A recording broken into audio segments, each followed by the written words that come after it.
Okay, I just purchased a Go 10.3 Gen 2 Lumi for the backlight and the more recent Android version.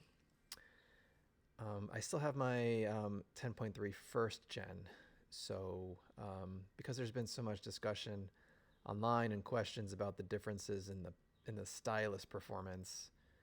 For reference, the original first gen has what I believe is an EMR pen, and the 10.3 second gen Lumi and non-Lumi has an Inksense pen here, which uses a different technology and requires being charged. And people were concerned that the writing experience would be degraded on the Inksense pen. So I figured I would just record my observations for the internet in case it helps other people. I am not a YouTuber, nor am I a reviewer. So I'm not going to put any prep into this. So here we go. Okay, first thing I notice, the devices feel very similar in appearance and in weight. They each have a very similar back material. I think it's the same. Not much different here, except really nothing's different here. Maybe the color of the silver is slightly more silver and slightly more bronze here. Other than that, the back is the same. The front is pretty much the same, minus the Boox logo here on the first gen.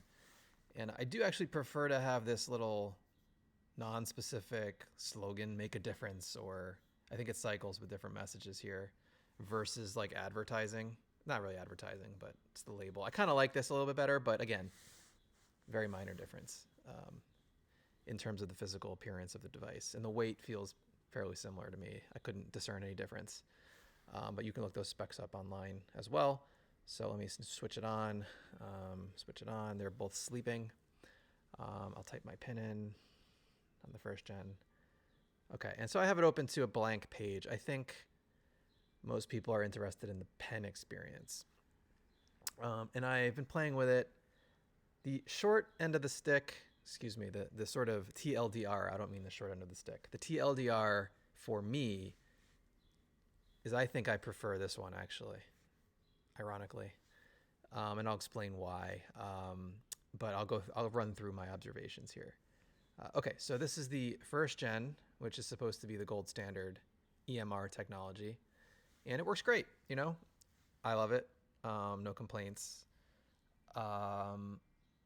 But I found this particular pen version here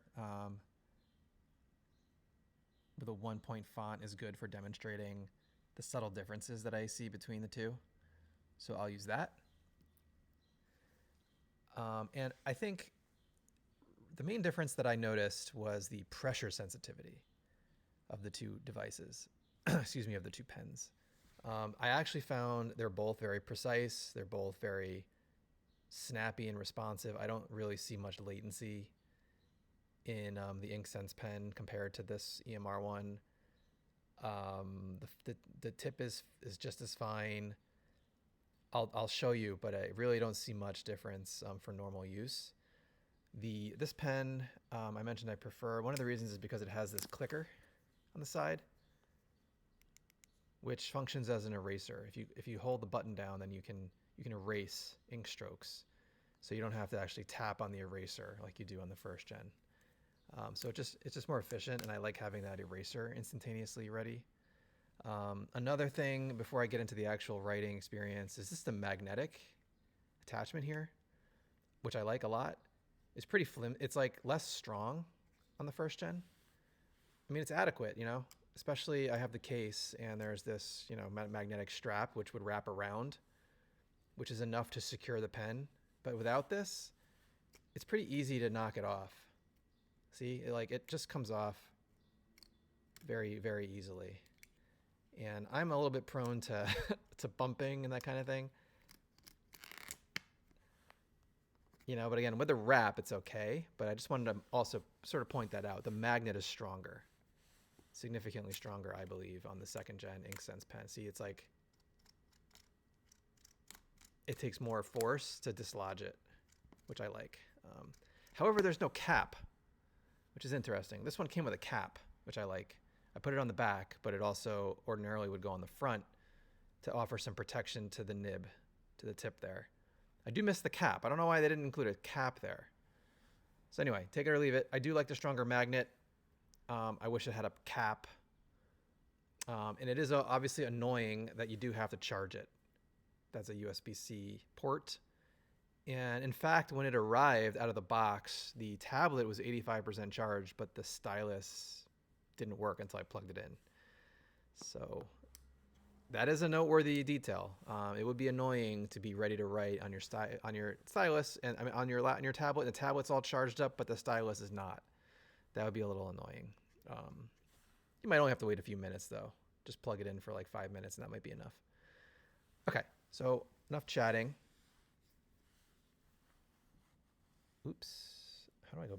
That's interesting. Go back. Okay, we are on the brush pen at 1 millimeter line width. And let me start off by doing a squiggly line. So what I'm gonna do is start very, very light, like almost barely touching the surface. I'm gonna make a squiggly line, and then I'm gonna progressively press down harder until it's about as hard as I wanna go. Also, there's always a little bit of ghosting. You can probably see that here. I don't know if it's the same on both. It feels like there's less on the new one, but I might just be making that part up. Okay, let's go. Here we go. Try to get the focus. There we go. See, it doesn't do as well with it doesn't do great with a very, very light touch.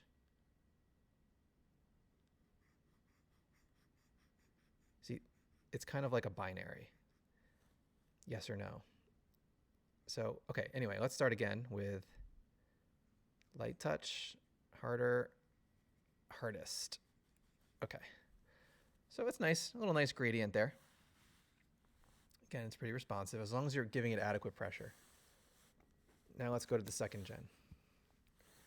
What I notice is that, let's see. See, it's actually still binary, but it's responsive with a much lighter touch, which is cool. So if you really want to have that very, very light touch, I find the Inksense is better. But let's do the same sort of squiggly line.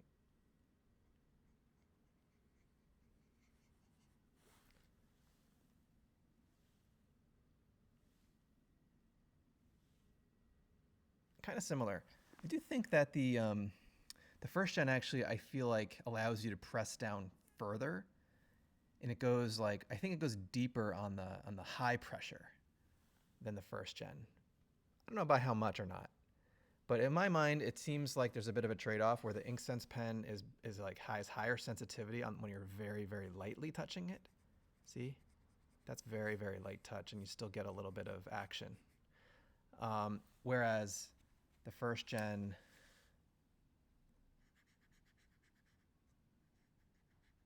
doesn't provide as much, I think. Let's switch to a different pen tip to see if that holds up. Get a fresh page here. Okay.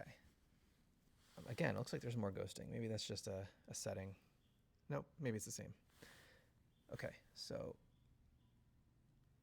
let's just use, I don't know, pen. We're using this calligraphy tip 0.3, which is how I think I would ordinarily write. Okay, let's do the same over here. 0.3, good, okay. Same test. Very light. Actually, maybe this one does feel more responsive. The very tip, yeah, it's pretty light, pretty responsive. Harder, hardest. Okay. No, it actually does feel slightly more responsive. It's like, I do think it is more responsive on when you're pressing light. But then I press down to the hardest point, and it's a little less thick. I do feel like you get more overall variance from the light to the hard. You see, there's almost like two different widths here compared to like maybe more degrees of variance here. Let's try that again. Oops.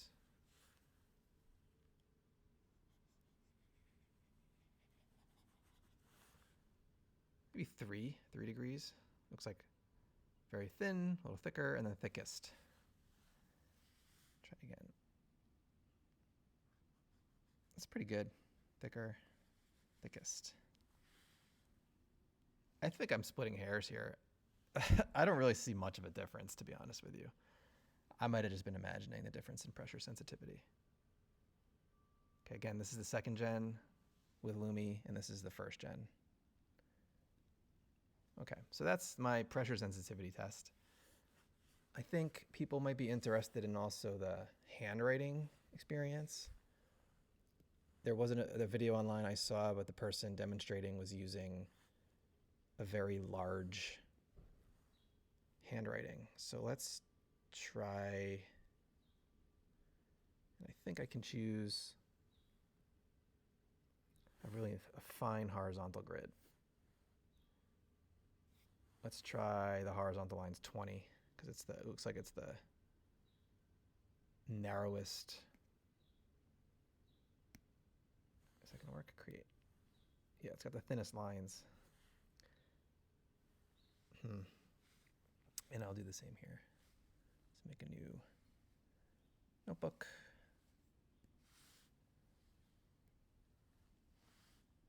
Horizontal lines 20.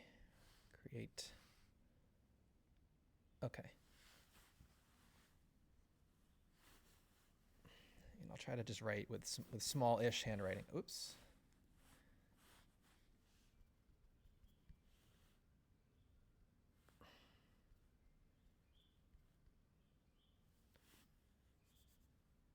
Okay.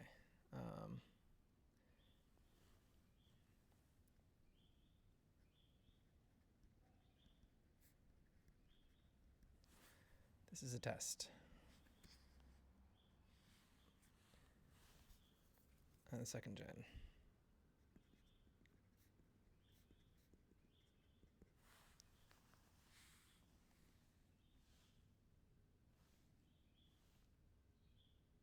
Yeah, I mean, it looks slightly different, but it might just be like device to device variability rather than the pens themselves.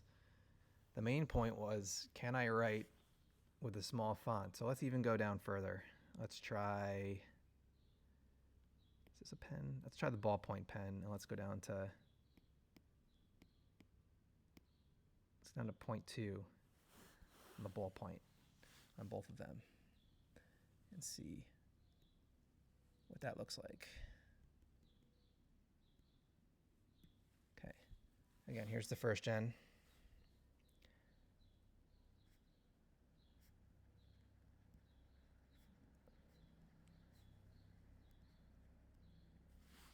Okay, pretty good experience, as we would expect. Here's the 2nd gen.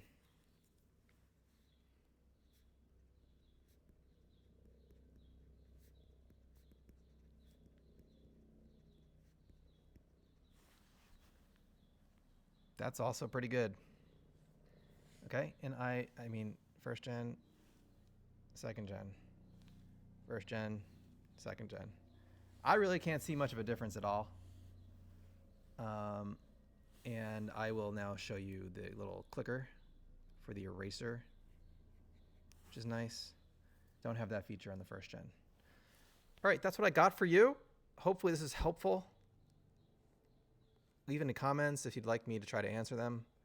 And good luck with your purchase.